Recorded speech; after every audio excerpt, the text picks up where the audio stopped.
경기도 안산의 한 유치원에서 집단 식중독 증상이 나타난 지 열흘쯤 됐는데요. 아픈 아이들이 100명에 이르고 있고 그 가운데 15명은 신장 기능이 손상되는 이른바 햄버거병 증세를 보이고 있다고 합니다. 더 심각한 것은 그중 4명은 투석 치료까지 받고 있다는 건데요.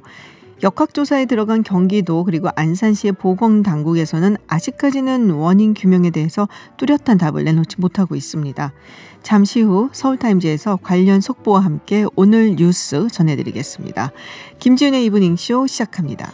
네, 서울타임스 시간입니다. 오마이뉴스 박정호 기자 그리고 경향신문 박순봉 기자와 함께합니다. 어서 오세요. 안녕하십니까. 네, 반갑습니다. 네, 유튜브 TBS FM 들어오시면 보이는 라디오로도 함께하실 수 있습니다. 자, 오프닝에서 제가 전해드렸는데요. 어떡하죠? 이게 집단 식중독 사태 아동 15명이 지금.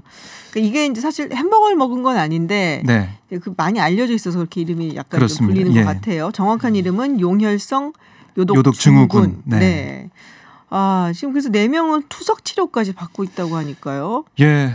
이 사진 보니까 너무 안타깝고 너무 불쌍하더라고요. 네, 어린애들이. 네. 그러니까 이 집단 식중독이 일어난 안산인이 유치원 식중독 증상이 있는 원생과 가족은 모두 106명이고요. 네.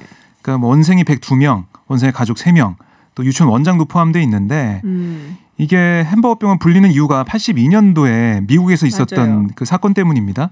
덜 익힌 패티가 들어간 햄버거를 먹고 이런 증상을 보이고 이 설사 그리고 용혈성 요독 증후군을 보이는 게 알려졌기 때문에 그렇게 불리고 있어요.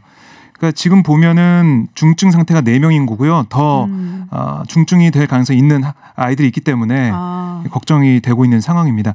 그러니까 이게 잘못하다가는 평생 혈액 투석을 받을 수도 있다라는 소문도 나고 있다고 해요. 어린애들인데 어떡해요. 부모들은 생업도 이제 포기한 다음에 아이 간호에 지금 매달리고 있는데 너무 걱정이 되고요.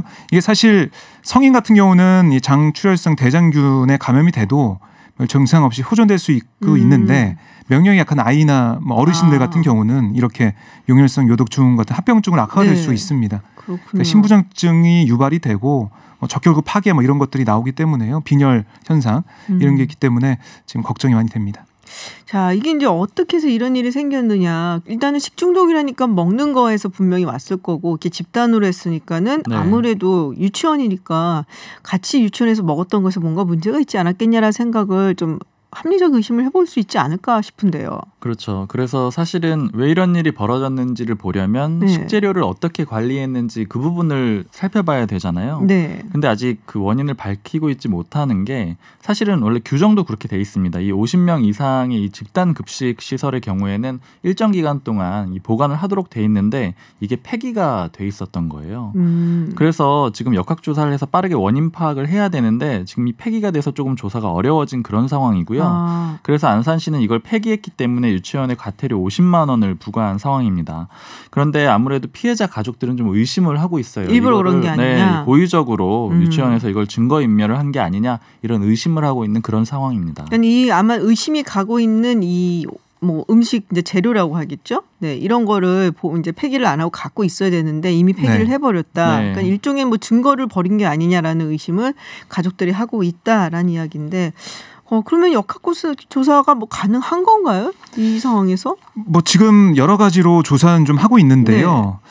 급식 재료, 간식 재료 남아있는 것들 좀 살펴봤고 시설의 손잡이, 장난감 여기서 균을 좀 찾을 수 있는지 봤는데 현재까지는 균이 검출된 검체는 없었습니다. 그리고 아까 박 기자가 얘기한 것처럼 궁중떡볶이나 수박 같은 이 당시에 제공됐던 그런 것들이 안 남아 있어가지고요. 그러니까 이게 아까 햄버거병이라고 해서 고기만으로 전염되는 거 아니냐 이렇게 생각할 수도 있는데 그게 아니라 오염된 채소나 살균되지 않은 우유 그리고 수영장의 물이나 소독되지 않은 상수도 등을 통해서도 감염이 된다고 해요.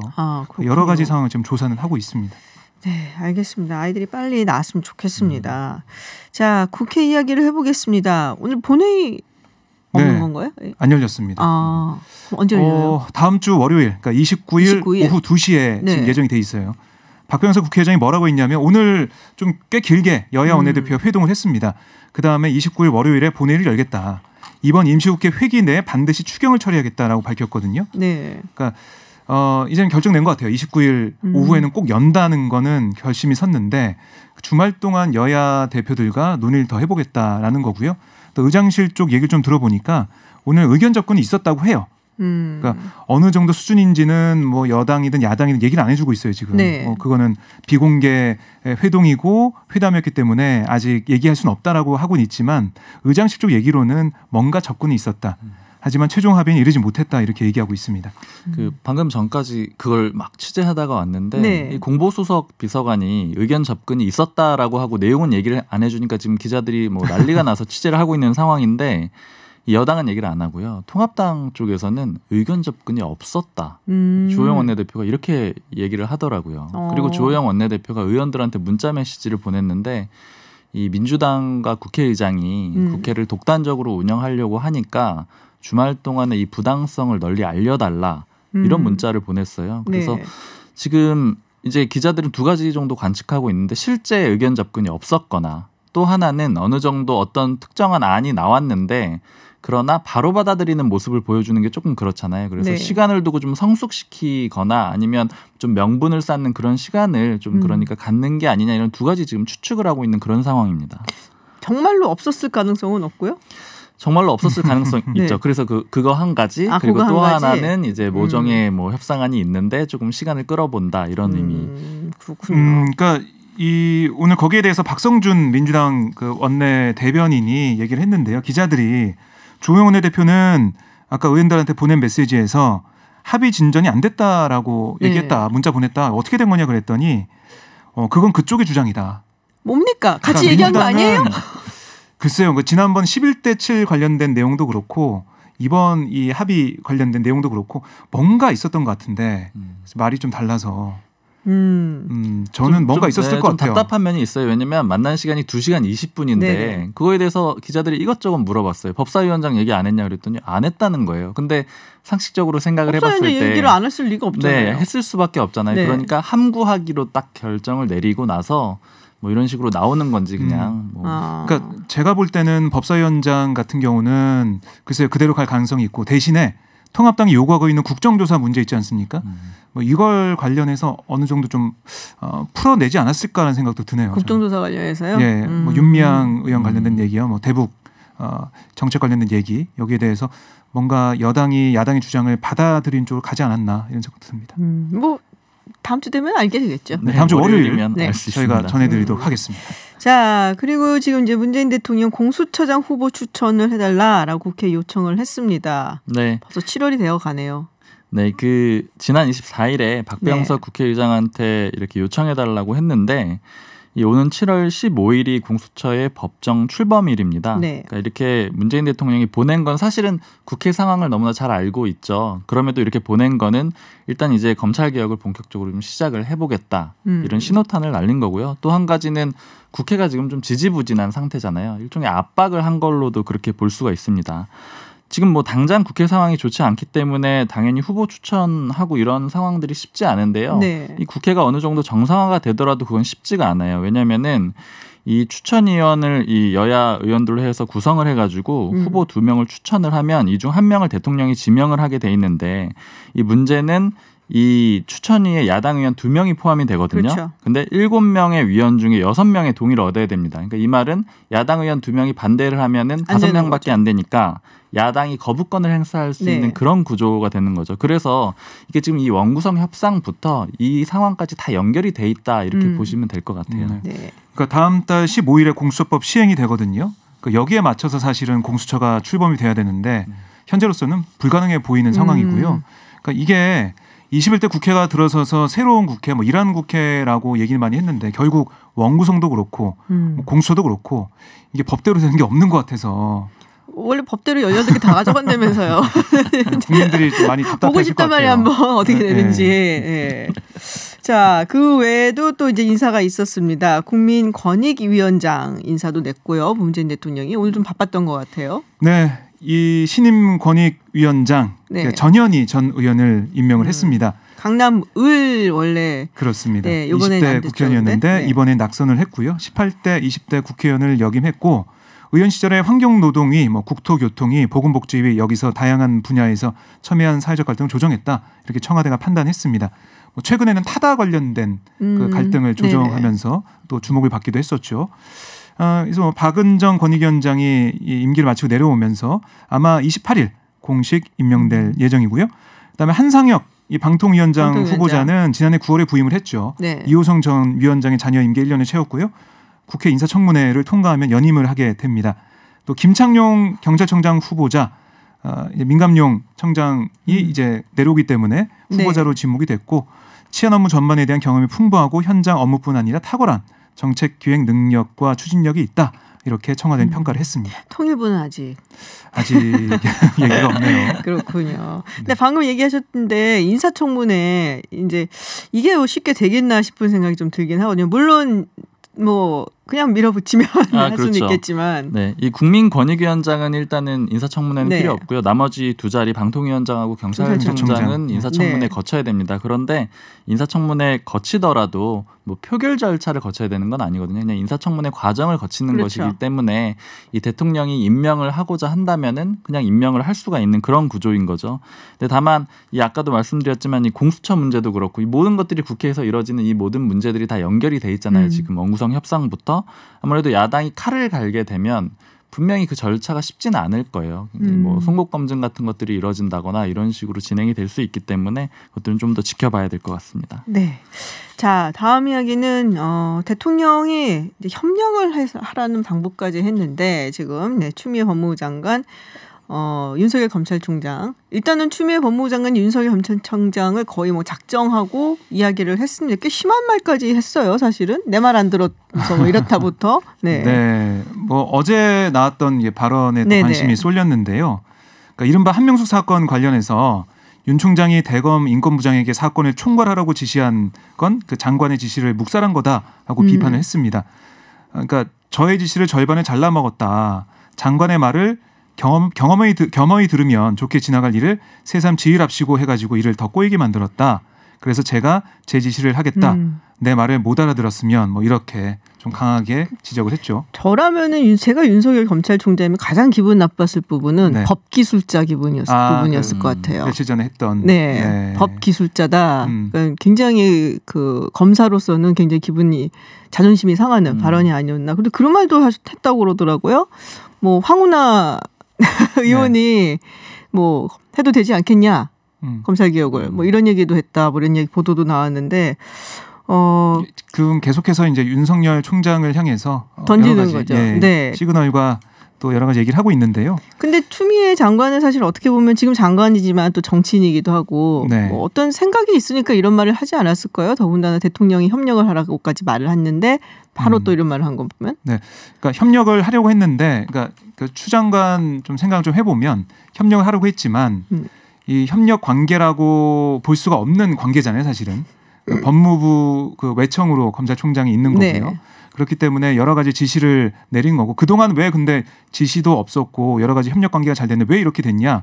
그동안은 법무부 장관이 사실 검찰 출신으로 임명이 되는 바람에 뭐 잘 맞았다라고 볼 수가 있는데 이제는 추미애 장관이 정치인 출신이 오게 되고 여러 가지 정치인 출신이 와서 봤을 때 이게 법무부와 검찰청과의 관계로서 볼 수 없는 그런 일들이 벌어지고 있는 거예요. 그러니까 추미애 장관이 이번에는 꼭 이걸 짚고 넘어가야겠다라는 판단한 것으로 보이고요. 에이, 어저께 배정호 교수님은 대권 욕심 있다 얘기하셨어요. 이번만 이게 딱 나온 게 아니고 네. 맨 처음에 인사할 때 있지 않습니까? 인사할 때 명단을 가지고 와서 논의해야 된다. 그동안의 관행을 얘기하면서 벌써 꽤 됐네요. 그 그렇죠. 얘기가. 몇 개월 된 거잖아요. 근데 그때부터 이어져 왔던 법무부와 검찰청 간에 그러니까 추미애 장관과 윤석열 총장 간에 어떻게 보면 신경전이랄까요? 뭐 이런 게 계속 이어져 왔고요. 이번 사건을 통해서 한명 사건과 검언 유착 사건을 통해서 좀 폭발하게 됐다 이렇게 볼 수가 있습니다. 네. 하나 더 붙이면은 이 추미애 장관이 사실은 이번에 법무부 장관을 맡으면서 가장 원하는 건 친문들의 지지입니다. 사실은 그쵸. 그간에는 그렇게 인정을 받지 못했거든요. 추미애 장관이 예전에 열린우리당 시절 때 노무현 전 대통령의 탄핵을 지휘를 했었던 맞습니다. 전력이 일종의 있죠. 원죄가 네. 남아있는 상태이기 때문에 이 법무부 장관 맡으면서 이번에 그 색깔을 완전히 바꿔버리고 싶은 거예요. 그래서 굉장히 강공으로 여태까지 행보들을 보면 굉장히 강공으로 나왔고 전면에 나섰고 아까 그 대권도 마찬가지로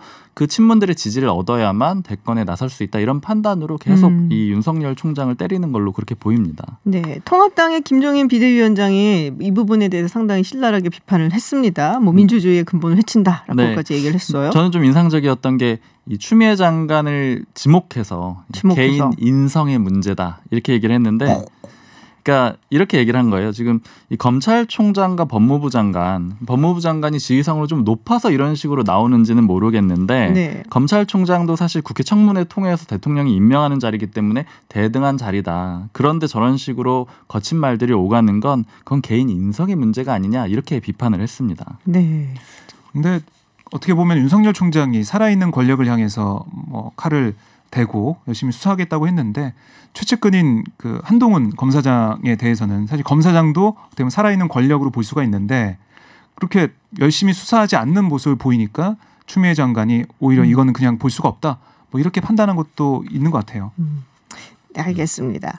자, 박상학 대표 이야기를 해보도록 하겠습니다. 이분이 이제 탈북민 단체 자유북한운동연합의 대표이기도 하고 요번에 대북 전단을 뭐 우리가 뭐 정부에서 굉장히 막고 있는데 네. 이제 뿌리겠다라고 하고 네. 뿌렸다가 홍천에서 실제로 이제 풀었는데 하나 정부가 그게 뿌렸다고 표현하기 되게 뭐예요? 날렸다고 해야 되나요? 그러면은 네, 어쨌든 간에 네. 근데 경찰이 압수수색을 했어요.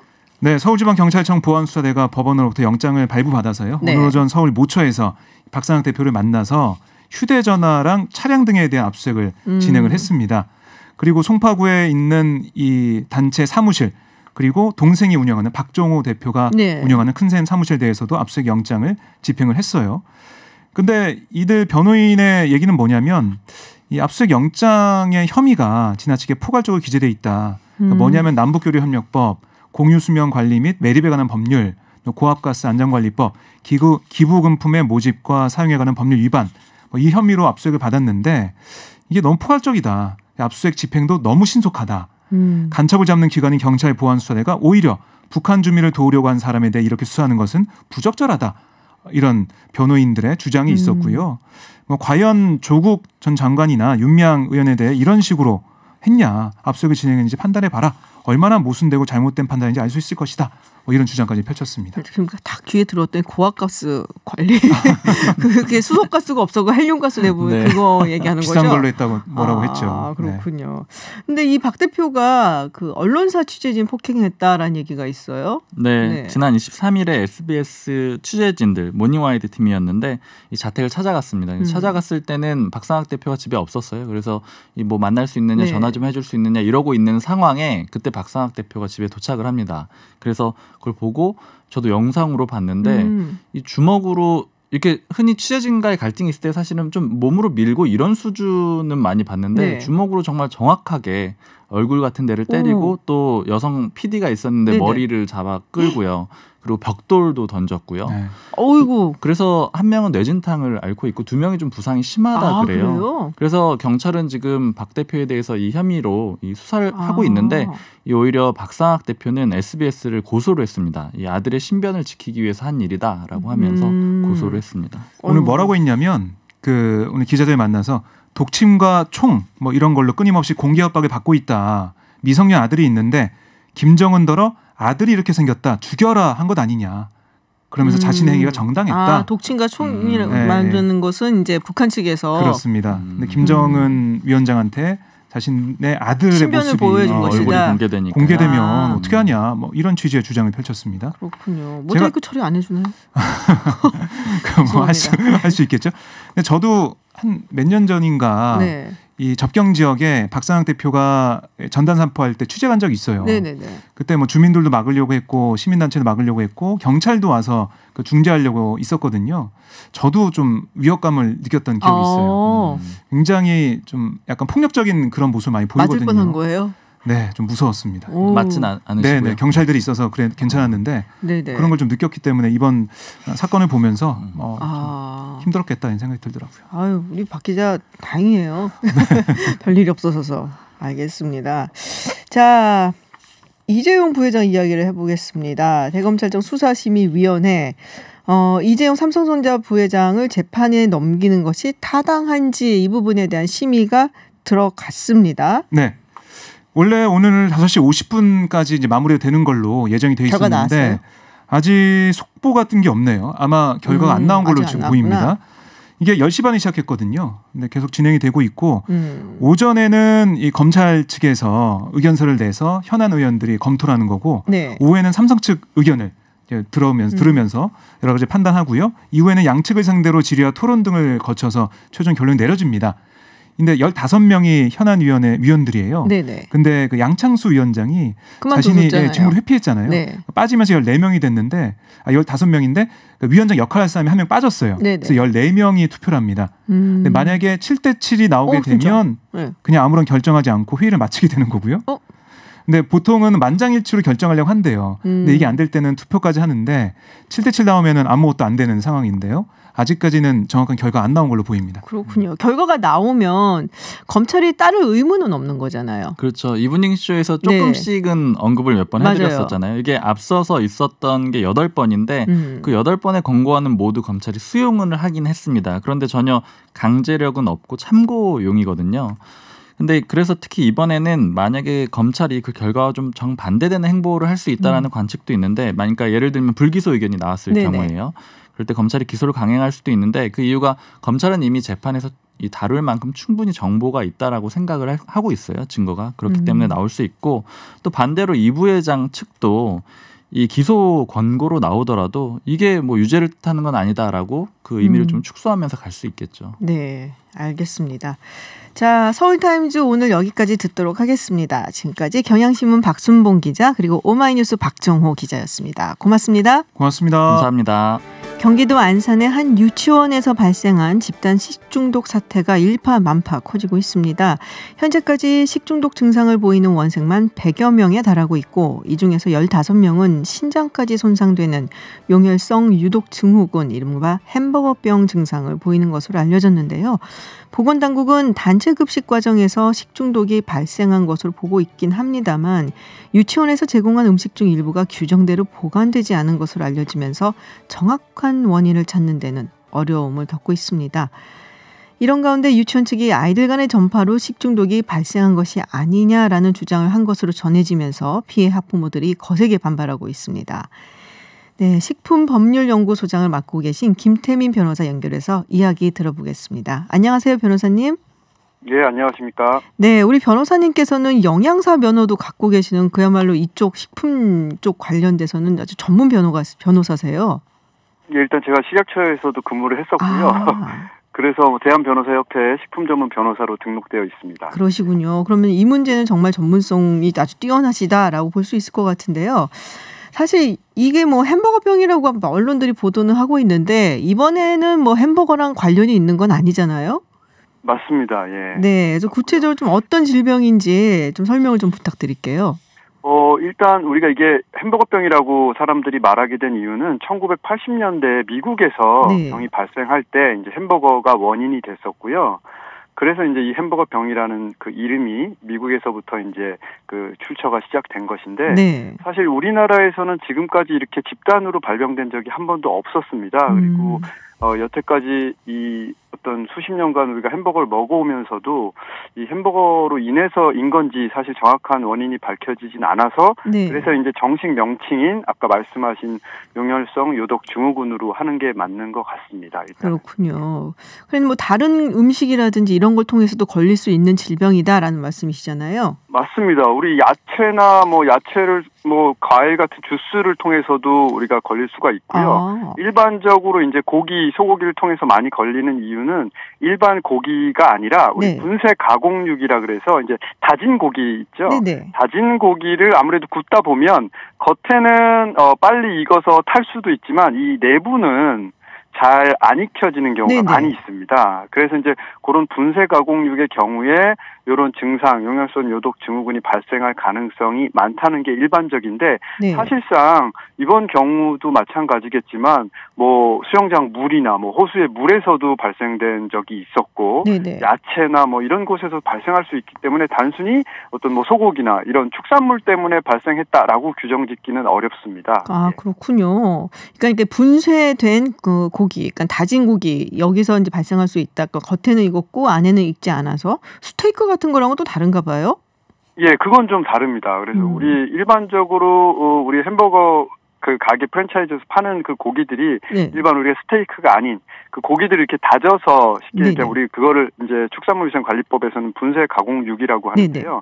그렇게 다져서 뭐 양념이 된 그런 고기이기 때문에 그런 고기들이 이제 아무래도 일반 스테이크는 덩어리이기 때문에 그 덩어리가 이제 밖에서부터 이렇게 안까지 잘 열이 전달되는데 요 분쇄 가공육의 경우에는 이제 일반 스테이크와 달리 그런 안쪽과 겉면이 골고루 익지 않을 확률이 크기 때문에 그래서 이제 발생 원인으로 가장 많이 지적이 되고 있다 뿐이지 반드시 고기 때문에 발생하는 건 아닙니다. 이번 사건의 경우에도 사실 아이들이 그 어린이집 유치원에서 네. 제공되는 굉장히 많은 다양한 아마 식재료들을 섭취했을 것이라 그래서 지금 보건당국에서 조사를 하고는 있을 겁니다. 아, 그렇군요. 저도 사실은 이제 스테이크, 그러니까 햄버거 패티 이 생각만 하고 있었는데 예. 뭐 야채에서도 나올 수 있고 주스, 물 뭐 다 가능하다라는 말씀을 들으니까 오늘 처음 알았는데요. 예. 지금 어쨌든 이 용혈성 유독 증후군 이 증상을 보이는 환자 중에 4명의 어린이들이 투석 치료를 받고 있다고 알려져 있거든요. 예, 아까도 잠시 제가 기사를 좀 전해드렸는데 우리 청취자분께 근데 이게 어린아이들 면역력이 떨어지기 때문에 치명적일 수 있다라는 얘기를 들었어요. 그런 겁니까? 예, 일단은 뭐 어른도 당연히 뭐 문제가 발생해서 생길 수는 있는데 네. 아이들의 경우에 아무래도 뭐 여러 가지 면역력뿐만 아니라 뭐 신장의 이런 기능이라든지 이런 것들이 어른에 비해서 떨어지기 때문에 네네. 이 장출혈성 대장균 이 감염이 되면 네. 아무래도 좀 위험한 경우가 생길 수 있는 거죠. 아, 그럼 이 병에 걸리면 심각하면 무조건 투석을 받아야 되는 건가요? 일단 제일 중요한 게 이제 신장이 제대로 기능을 못하는 네. 겁니다. 그래서 이제 투석이 필요한 거고요. 그래서 뭐 모든 그 발생된 환자들이 뭐 투석을 받아야 되는 건 아니지만 그 중에 이제 몇몇 아이들, 이번 경우에도 100명이 넘지만 전부 다는 아니라 그렇죠. 심각하게 그 발병이 된 아이들이 몇 명 있습니다. 그래서 전부 다는 아니지만 이제 아이들의 상황이나 또 얼마나 많이 섭취했는지 또 뭐 아이들의 평소 건강 상태라든지 이런 것 때문에 증상은 좀 달라질 수 있습니다. 그럼 투석 치료를 지금 받고 있는데 그러면은 뭐 좀 완전하게 회복을 할 가능성은 얼마 정도 될까요? 일단 뭐 그거는 우리 그 아이들의 증상에 따라 달라지는 네. 거라 제가 뭐 감히 말씀드리긴 어렵지만 뭐 대체적으로 회복이 되는 경우도 있지만 이제 심각한 경우에는 뭐 평생 투석을 받아야 된다든지 아이고. 이렇게 할 수 있는 굉장히 좀 이 중한 질병으로 네. 분류될 수가 있기 때문에 굉장히 좀 주의를 기울여야 될 것 같습니다. 그렇군요. 아유 정말 안타깝네요.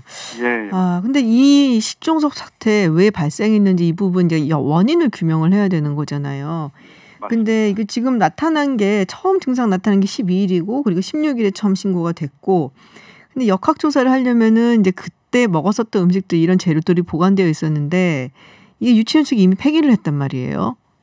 그렇습니다. 저도 이제 일단은 뭐 들은 그 보도 자료에 따르면 네네. 이렇게 나와 있는데 일단 그 보관식을 우리가 보존식을 하는 게 그 원칙인데 식품위생법에 네. 규정이 돼 있는데 그걸 제대로 지키지 않은 경우로 해당되고요. 사실 이렇게 되면 결국은 이제 환자인 아이들의 그 증상들에서 이제 추정을 해서 역추적을 해야 되기 때문에 네. 사실상 이제 이 원인을 밝히기가 굉장히 어렵게 되는 거죠. 그럼 밝힐 가능성은 있을까요? 그러면은 뭐 정황밖에 없을 것 같은데 이거 어떻게 사실 이게 이제 결국은 이제 100명 이상의 네. 환자가 발생했기 때문에 네네. 일단 분명히 그때 제공된 음식물에서 문제가 발생했을 뭐 강한 그 추정이 되는 건 맞는데 그렇죠. 말씀하신 대로 지금 남아있는 이런 그 식품 보존식이 없기 때문에 어디서 정확하게 원인이 됐는지 사실 밝히기는 분명히 좀 어렵지 않을까 싶습니다. 그래서 일단 이 유치원이 음식 재료 폐기했기 때문에 과태료 50만 원 처분을 받았잖아요. 예. 근데 이게 참 피해자분들 입장에서는, 피해자 가족분들 입장에서는 이게 고의로 벌인 것이 아니냐라는 의심도 드는 것이고, 이대로 만약에 그러면은 밝히지 못한 채 넘어가게 되면은 과태료 50만 원이 다인 것이냐 해서 상당히 분통이 터진다라는 이야기도 있거든요. 예. 참 애매한 게요. 지금 이제 유치원은 그 유아교육법에 관할이면서 집단급식소 신고를 하는 건 식품위생법. 네. 그리고 또 어린이 관련해서는 어린이 식생활 안전관리 특별법. 그리고 또 어린이집은 영유아 보육법. 이게 법이 지금 여러 개 목적에 따라서 지금 좀 이렇게 상충되기도 하고 걸려 있는 게 있습니다. 네. 안타까운 점은 이 모든 법이 사실상 처벌 조항이 거의 없습니다. 그냥 지켜야 한다. 뭐 영양사를 둘 수 있다. 또 뭐 안 두더라도 뭐 과태료 처분이나 어떤 행정 처분을 받긴 하지만 네. 우리 다른 일반 그 위의 식품을 판매하거나 뭐 이런 걸로 인해서 처벌 규정은 10년 이하, 뭐 1억 원 이하 벌금, 뭐 이렇게 굉장히 그 강력한 처벌 조항이 있는데요. 이런 경우에 우리 유치원이나 어린이집에서 이런 문제로 발생했을 때 뭐 식중독 보고를 제대로 안 했다거나 또는 이렇게 보존식을 제대로 보관하지 않았다거나 네. 이랬을 때 정말 좀 처벌할 수 있는 규정이 명확하게 없고요. 여러 법들이 그냥 둘 수 있다라는 굉장히 그 좀 모호한 이런 규정들을 둬서 그래서 이제 이렇게 좀 문제가 발생했을 때 사실 부모 입장에서 저도 어린이집 이렇게 보내는 그 부모인데 너무 정말 좀 안타깝고 속상하게 할 것 같습니다. 예. 아유, 그러니까요. 그 아이들이 얼마나 힘들겠어요. 더구나 추석까지 하면 이거는 어른도 힘든 건데. 근데 이제 피해자 가족분들이 그 아이 상태가 굉장히 심각하다라고 유치원 측이 알렸는데 유치원 측이 이걸 묵살했다라는 얘기도 있어요.